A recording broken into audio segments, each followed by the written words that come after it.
What's up, Abisog? Welcome to my channel and welcome to Thompson East Coast Line, one of the latest subway ng Singapore. This new Thompson open East Coast Line was subway dito start sa construction Singapore. during 2014. So ito ang Thompson East Coast Sa Line, pagkakaroon which is na apay driving nabili from na duha ka Woodlands station that will up be to the connect Bayfront.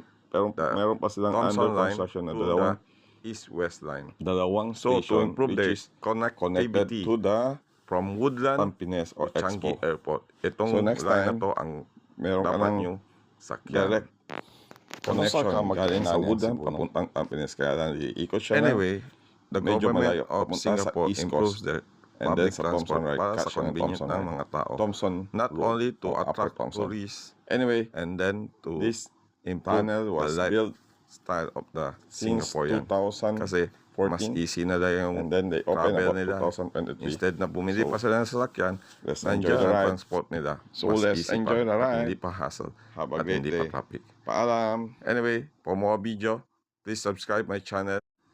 Hanggang sa muli, paalam. Ingat kayo. Adios, amigos.